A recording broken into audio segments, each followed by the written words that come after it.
Bapak Presiden yang kami hormati dan sayangi, terima kasih sudah mengunjungi kami di Papua selama 12 kali. Mari kita berikan aplaus. Izinkan kami dalam waktu singkat dan berbahagia ini berbagi kegelisahan, kecemasan, dan menyampaikan kebutuhan serta beberapa pemikiran ke depan untuk tanah Papua yang lebih baik dengan fokus pada pengembangan sumber daya manusia. Untuk itu, bukakan jalan bagi kami ikut berkontribusi ke bagian lain di Indonesia. Sebelum saya mengakhiri sepatah dua kata atau sambutan ini Bapak Presiden yang kami hormati, saya perlu menyampaikan beberapa hal yang dapat disampaikan oleh rombongan kita yang pada saat ini dari Papua dan Papua Barat. Menjadi catatan penting dalam pertemuan pada siang hari ini. Yang pertama, kita minta kepada yang terhormat Bapak Presiden Republik Indonesia untuk adanya pemekaran provinsi 5 wilayah adat di Provinsi Papua dan Papua Barat. Yang kedua, pembentukan Badan Nasional Urusan Tanah Papua. Yang ketiga, penempatan pejabat-pejabat eselon 1 dan 2 di Kementerian dan LPMK. Yang keempat, pembangunan asrama Nusantara di seluruh kota studi dan menjamin keamanan mahasiswa Papua. Yang kelima, usulan revisi Undang-Undang Otsus dalam Prolegnas 2020. Yang keenam, menerbitkan Inpres untuk pengangkatan ASN honorer di tanah Papua. Yang ketujuh, percepatan Palapa Ring Timur Papua. Yang kesembilan, Bapak Presiden mengesahkan Lembaga Adat Perempuan dan Anak Papua. Dan yang terakhir yang saya hormati Bapak Presiden Republik Indonesia. Yang ke-10 adalah membangun Istana Presiden Republik Indonesia di Papua, di ibu kota Provinsi Papua, di kota Jayapura. Ini perlu saya sampaikan kepada Bapak Presiden, saya Ondoafi Abisai Rolo, berkenan dengan pesan almarhum Presiden Republik Indonesia yang pertama. Jangan bilang apa yang diberikan negara kepada saya, tetapi apa yang saya berikan kepada negara. Maka saya Abisai Rolo, Ondoafi di perbatasan, menyumbangkan kepada negara tanah 10 hektar untuk dibangun Istana Presiden Republik Indonesia. Sehingga perjalanan Bapak Presiden ke Papua dirubah dari berkunjung ke Papua menjadi berkantor di Papua. Dan kalau Bapak Presiden dengan kebijakan memindahkan istana ke Kalimantan, saya juga minta dengan hormat untuk membangun Istana Presiden Republik Indonesia di Papua. Sehingga Bapak Presiden dalam 5 tahun ini yang berkantor pertama di Istana Presiden di Papua. Demikian sambutan singkat kami atas nama para tokoh Papua dan Papua Barat yang hadir hari ini. Terima kasih atas waktu yang disediakan. Demikian yang dapat kami sampaikan atas perhatian Bapak Presiden dan seluruh jajaran kementerian. Kami ucapkan banyak terima kasih. Assalamualaikum warahmatullahi wabarakatuh. Salam sejahtera bagi kita sekalian. Assalamualaikum warahmatullahi wabarakatuh. Selamat siang, salam sejahtera bagi kita semuanya. Shalom. Yang saya hormati para menteri, kepala BIN, yang saya hormati Ketua Rombongan Bapak Habis Saipolo beserta seluruh tokoh adat, tokoh masyarakat, tokoh agama, mahasiswa dari tanah Papua yang siang hari ini hadir di istana. Saya berbicara padanya, tadi yang disampaikan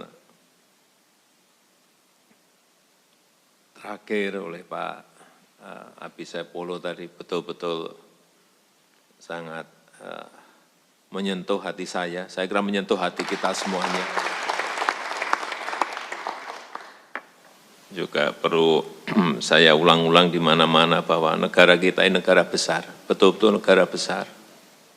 Dalam 5 tahun ini sudah 12 kali ke tanah Papua, baik di Papua Barat maupun di Papua. Tapi saya nggak ngomong ke provinsi lain. Nah, provinsi lain mungkin hanya 2 kali atau 3 kali maksimal, 2 kali atau 3 kali. Ini ke Papua, tapi memang kita harus berbicara apa adanya. Bahwa di provinsi yang lain juga masih banyak yang harus kita kerjakan. Karena memang proses sebuah kemakmuran, proses sebuah kesejahteraan di negara manapun itu ada prosesnya, ada tahapan-tahapannya. Oleh sebab itu setelah infrastruktur ini kita benahi, kita ingin masuk pada tadi yang disampaikan oleh Pak Habis Saipolo tadi mengenai pembangunan SDM, itu betul. Sangat diperlukan yang namanya pembangunan SDM. Karena muter-muter kayak apapun, SDM ini menjadi kunci. Tapi saya juga bangga, waktu saya ke California di Amerika, saya bertemu mungkin dengan 12 mahasiswa kita yang dari Papua yang saat itu nemuin saya. Bukan pinter-pinter, sangat pinter-pinter. Banyak kemudian yang bertanya, Pak ini saya kalau sudah lulus, saya mau kemana? Ya kembali ke tanah Papua, terus saya kerja apa? Ya, itu pertanyaan-pertanyaan seperti itu yang memang tidak hanya oleh anak-anak muda di Papua, tapi juga anak-anak muda di provinsi yang lain.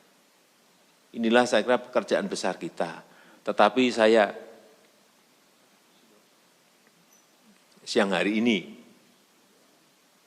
saya membuka ini untuk BUMN dan perusahaan swasta besar. Yang akan saya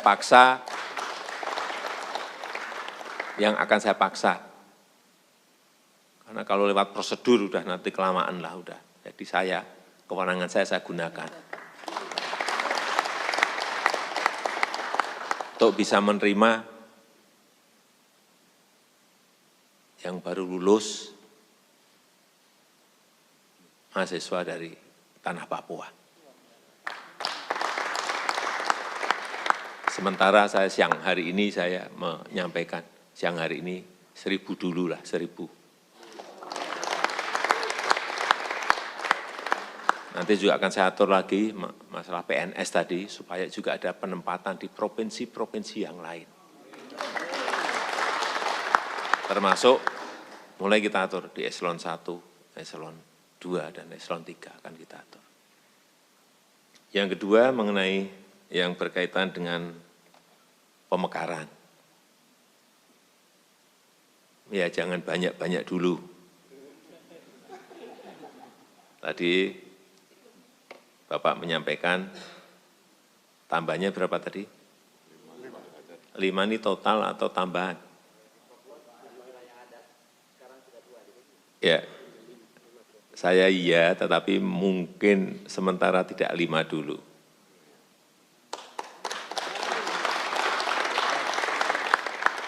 Mungkin kalau enggak 2, 3. Kalau tidak 2, 3, ini kan perlu ada kajian. Karena undang-undangnya kelihatannya sudah mendukung ke sana, sehingga, dan saya memang ingin ada dari bawah usulan itu, bukan dari kita, bukan dari keinginan kita, tapi dari keinginan di bawah untuk pemekaran itu. Kemudian tadi mengenai asrama Nusantara, saya setuju. Mengenai Palaparing, ini akan selesai akhir tahun ini, akan selesai semua. Ini jadi semuanya di tanah Papua nanti 4G semuanya. Kemudian, apa tadi, lembaga adat untuk perempuan, anak dan perempuan Papua, saya kira ya, silakan dibentuk, saya kira juga bagus. Ini untuk apa? Untuk memberikan akselerasi untuk perlindungan anak dan perempuan di Papua, saya kira silakan. Akan saya dukung. Kemudian yang terakhir mengenai Istana Presiden. Ini yang di sana itu yang sulit kan tanahnya. Ini tanahnya tadi sudah disediakan, benar. 10 hektar gratis. Gratis. Kayunya juga gratis.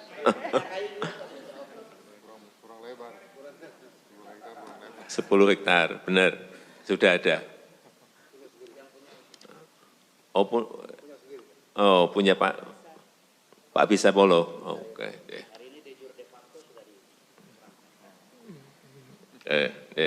Tapi kalau tadi sampaikan hari ini, de facto sudah diserahkan. Oke.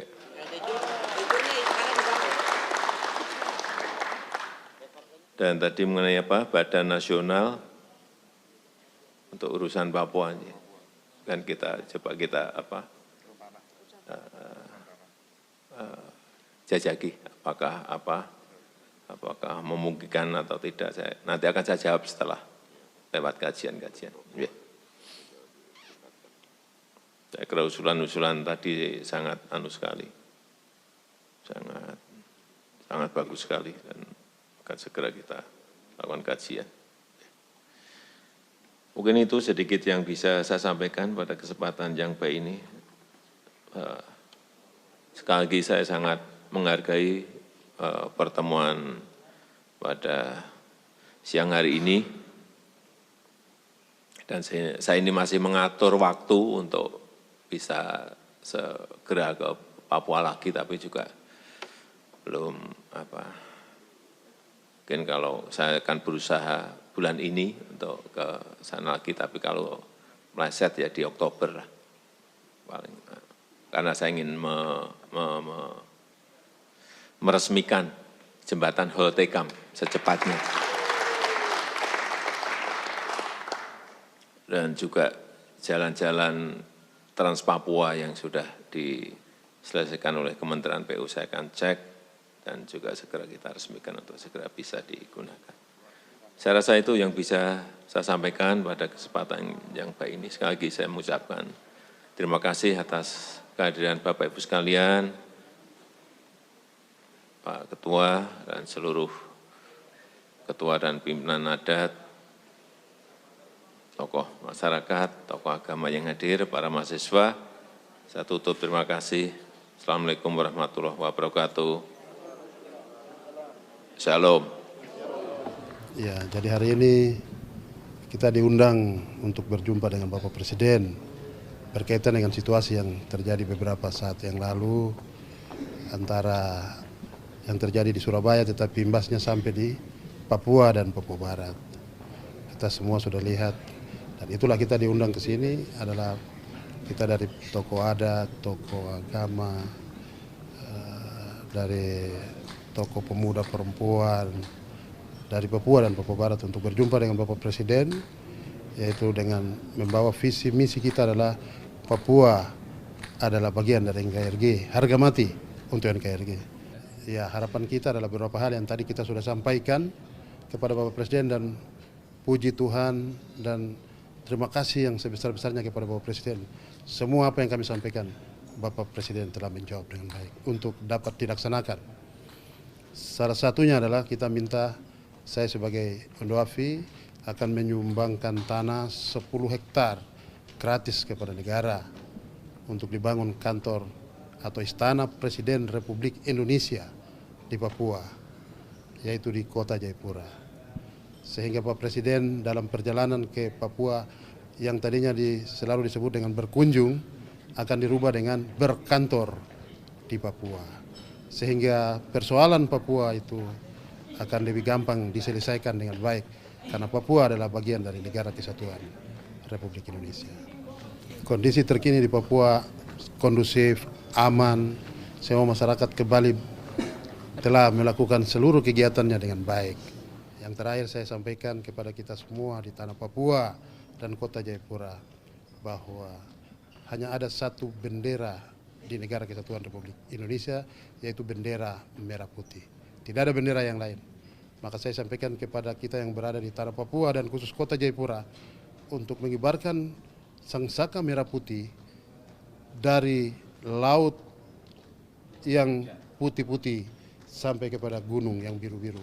Hanya bendera merah putih, tidak ada bendera yang lain. Saya pikir demikian.